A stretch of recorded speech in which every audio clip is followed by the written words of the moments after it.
अस्सलाम वालेकुम class. Today our topic is rapid software development, जिसको हम RAD मॉडल भी बोलते हैं। ये हमारा सेकंड मॉडल है आपके सिलेबस का, जो हम आज पढ़ेंगे। फर्स्ट हमने वाटरफॉल मॉडल कल पढ़ा था। ओके, इसमें ऑब्जेक्टिव कौन कौन से होंगे हमारे सॉफ्टवेयर रैपिड डेवलपमेंट के? To explain how an iterative incremental development process leads to fast delivery of the more useful software. सही है। इसका जो मेन ऑब्जेक्टिव है हमारे मॉडल का RAD का, वो ये है कि हम किस तरह से बढ़ती हुई इंक्रीमेंट, मतलब चेंज होती हुई इंक्रीमेंट ऑन एवरी स्टेप, तो उनको किस तरह से हम डील करके, मैनेज करके, आप वैलिडेट करके एक fast delivery of the software की आप दे सकते हैं यूज़र्स को। सही है। ओके, उसके बाद हमारे पास है टॉपिक कवर्ड। इसमें कौन सा होगा? रैपिड एप्लीकेशन डेवलपमेंट, जो आज हमारा होगा मेन। रैपिड सॉफ्टवेयर डेवलपमेंट होता क्या है? Because of the rapidly changing business environment, businesses have to respond to the new opportunities and competition। सारी सी बात है, जो आपके आजकल के मतलब सॉफ्टवेयर में जो रिक्वायरमेंट्स होती हैं वो विद इन द टाइम, जिस तरह टेक्नोलॉजी है वो with in the time change हो रही है, उसमें इनोवेशन आ रही हैं, तो उस तरह से फिर कंपनी को भी उन सॉफ्टवेयर कंपनीज़ को भी उनको मीट करने के लिए अपने आप को उनके मुताबिक डालना पड़ता है। तो रैपिड सॉफ्टवेयर डेवलपमेंट में भी ऐसा ही है कि आपने जो इन्वायरमेंट चेंज हो रहा होता है उसके मुताबिक आपने सॉफ्टवेयर डेवलपमेंट का रिस्पांस भी देना होता है, उस तरह की उस कंपटीशन में आना होता है। This requires the software and the rapid development and delivery is not often the most critical requirement for the system। इसमें हमारे पास क्या होगा कि आपने रैपिड डिलीवरी जो होगी ना वो भी करनी होगी, बस जिस तरह से रिक्वायरमेंट आपकी चेंज हो रही होंगी वैसे ही आपने उस तरह से उसको क्रिटिकल सिचुएशन रिक्वायरमेंट को डील करके सॉफ्टवेयर को अपडेट करना होगा। बिजनेस में be willing accept the lower quality software if the rapid delivery of the essential functionality is possible. सही है। इसमें मतलब वो कह रहा है कि अगर आपके पास रैपिड सॉफ्टवेयर डेवलपमेंट आप नहीं करेंगे तो क्या होगा, आपका जो सॉफ्टवेयर की क्वालिटी है वो लो हो जाएगी। सही है। अगर आप इनोवेशन पे नहीं चलेंगे, अगर आप चेंजेस के साथ नहीं चलेंगे। रिक्वायरमेंट्स कौन कौन सी हैं हमारे पास? Because of the changing environment it is the often impossible to arrive at the stable consistent set of the system requirement. आपको कंसिस्टेंट रहना पड़ता है, जिस तरह रिक्वायरमेंट चेंज हो रही है वैसे आपको अपना इन्वायरमेंट चेंज करना पड़ता है, वैसे आपको सॉफ्टवेयर डेवलपमेंट का प्रोसेस चेंज करना पड़ता है। जिस तरह से यूज़र की रिक्वायरमेंट चेंज होती हैं आपको भी वैसे ही चेंजेस करके उसको एडवांस चीज़ देना पड़ती है।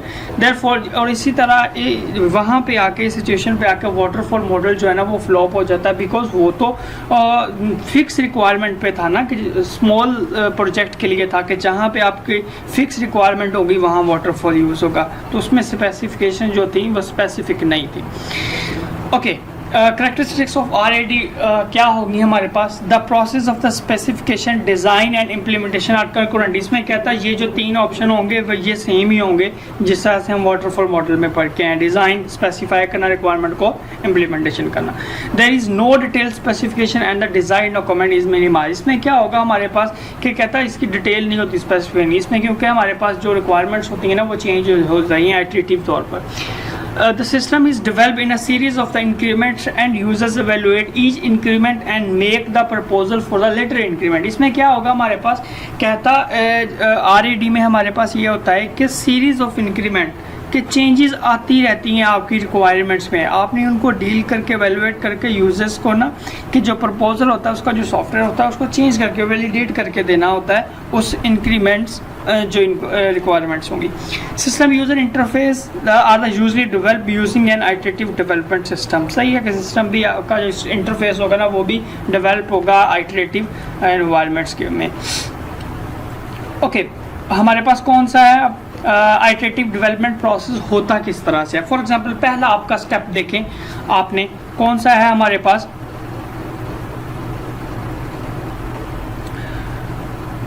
ओके, इसमें हमारे पास आप देख सकते हैं जो पहला हमारे पास है वो ये है डिफाइन द सिस्टम डिलीवरेबल्स। सही है।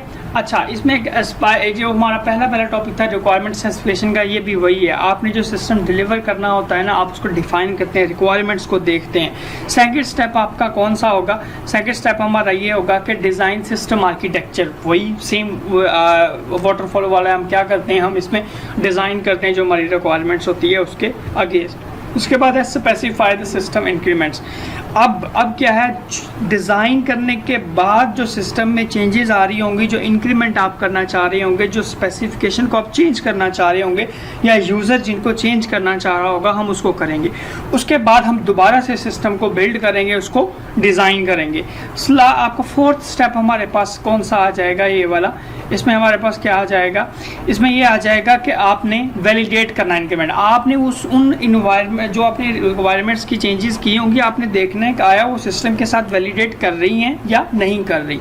उसके बाद हमारे पास आ जाता है इंटीग्रेट इंक्रीमेंट। इसमें क्या है, इंटीग्रेशन का मतलब ये होता है कि आपका जो सिस्टम होता है, आप उसको यूनिट में डिवाइड करके हर यूनिट को क्या करते हो, टेस्ट करते हो। इंटीग्रेशन टेस्टिंग जिसको हम बोलते हैं। उसके बाद हम दोबारा वैलिडेट करेंगे, टेस्ट करेंगे सिस्टम्स को।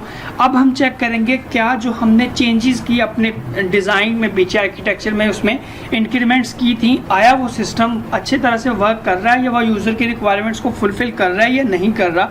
तो अगर नहीं कर रहा तो हम दोबारा से इस प्रोसेस में वापस चले जाएंगे, हम स्पेसिफाई करेंगे, यहाँ से इधर वापस हम चले जाएंगे।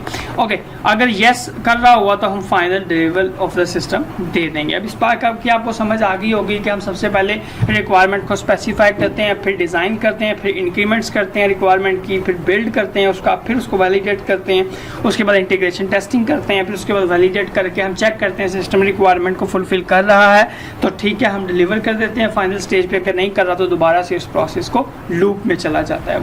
ओके, एडवांटेज हमारे पास कौन कौन से हैं रैपिड सॉफ्टवेयर डेवलपमेंट के? Accelerate the delivery of the customer services, each increment deliver the highest priority functionality to the customer। सही है। मेन कहता ये होगा कि इसमें यूज़र की इंटरेक्शन बहुत ज़्यादा है, यूज़र की रिक्वायरमेंट्स को हाई प्रायोरिटी पे रखा गया है कि जो उसको चाहिए होगा उसको एज इंक्रीमेंट करके पुराने सिस्टम में उसको डिलीवर कर दिया जाएगा। वो कहता है ये फास्टेस्ट वे है किसी भी सॉफ्टवेयर डेवलपमेंट का। User engagement with the system, users have to involve in the development, which means the system is more likely to meet their requirements। yes, her stage के ऊपर यूज़र की requirements को देखा जा रहा है, इसको प्रायोरिटी ज़्यादा दी जा रही है, तो यूज़र इन्वॉल्व होगा during the development of the process. और इससे क्या होगा, कहता है इससे उसकी जो रिक्वायरमेंट्स होंगी वो वेरी कमिटेड होंगी और वो बहुत ज़्यादा अच्छे से होंगी। Okay, problem with the incremental development, कौन कौन सी प्रॉब्लम है, ये डिसएडवांटेज है। पहला हमारे पास है मैनेजमेंट प्रॉब्लम्स। इसमें क्या आ जाएगा कि हार्ड टू जज होता है प्रॉब्लम्स को फाइन करना, बिकॉज इसमें यूज़र की इंटरेक्शन बहुत ज़्यादा होती है ड्यूरिंग द डेवलपमेंट। तो वो फिर जब अपनी रिक्वायरमेंट्स को बार बार इंक्रीमेंट करता जाएगा तो ये वेरी लॉन्ग प्रोजेक्ट हो सकता है जिसमें टाइम और कॉस्ट का इशू भी आ सकता है। वैलिडेशन प्रॉब्लम हमारे पास क्या होगी, हर आपको इंक्रीमेंट के बाद रिक्वायरमेंट से आपको सिस्टम को वैलिडेट करना पड़ेगा। आगे मेंटेनेंस ऑफ द प्रॉब्लम में हमारे पास क्या आ जाएगा कि लास्ट में आपको मेंटेनेंस करना मुश्किल होगा। आपकी रिक्वायरमेंट जब जहाँ से आपने स्टार्ट की थी ड्यूरिंग द डेवलपमेंट, यूज़र उसमें इन्वॉल्व था, उसने बहुत सारी चेंजेस करवा ली, तो बाद में उसको मेंटेन करना टफ होता है इसमें। ये हमारा आज का टॉपिक था। इंशाल्लाह नेक्स्ट हम पढ़ेंगे हमारा जो नेक्स्ट टॉपिक होगा। अल्लाह हाफिज़।